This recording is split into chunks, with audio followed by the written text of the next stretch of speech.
Әниләр көненә багышланган чараны алып баручы Эльвира Мәгалимова килгән кунакларны кичәнең төп геройлары Гөлсинә Гаязова, Наиля Демидова, Флёра Харрасова, Металь Дапсаттарова белән таныштырды.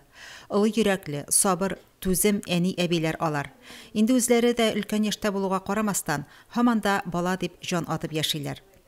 Гөлсинә апаның оныгы үз теләге белән махсус хәрби операциягә барып, бик күп яралыларга медицина ярдәм күрсәтә. Яшь егетләрнең гомерләрен саклап калырга булыша. Минем улым Илсур Гаязов Илсур. Улы безнең шушы Украинада катнашты бит инде үз теләге белән Әлмәттән Артемский шәһәрендә операцияләр ясалып бик солдатларга ярдәм итү өчен үз теләге белән.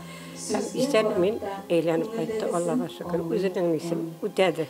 Авыр чакларда үзләрен генә калдырмауларына һәр чак хәл белеп, күңелләрен күтәрергә тырышкан җитәкчеләргә рәхмәтләрен белдерделәр әниләр.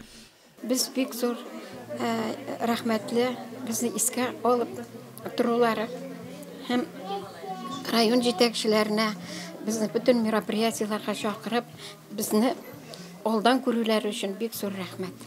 Менә чараларны район бик еш үткәрә, әниләрне хөрмәтле, чәчәк бәйләмнәре биреп, безне хөрмәтләгәне өчен бөтенесенә дә рәхмәт әйтәм. Һәм балалар исән-имин йөреп кайтсыннар инде, бөтенесе дә сугышлар бетсен. Һәрберсенең язмышы үзенчәлекле, һәр кайсы баласы оныгы өчен ут тотып яши. Балаларның язмышын сөйләгәндә дә тавышлары өзелеп, күзләрен яшь пәрдәсе каплады. Районыбызның волонтеры Мәтрәй авылы егете Рүзәл Минхаҗев әниләрне геройлар үстерүчеләр дип атап, аларга җылы сүзләрен җиткерде. Шушы махсус хәрби операциядә катнашкан егетләребезнең әниләре, мин әйтер идем, герой әниләр. Алар өчен геройлар үстерделәр бүгенге көндә. Безнең йокыбыз татлы булсын өчен, күкләребез тыныч булсын өчен, аларның балалары көнне-төнгә ялгап хезмәт итәләр. Әниләрнең чыгышы видеороликлар, презентациялар белән баетылган иде.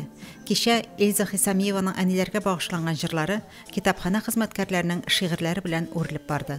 Наиля Салахова, Динар Нуртинов, Мөслим телевидениесе.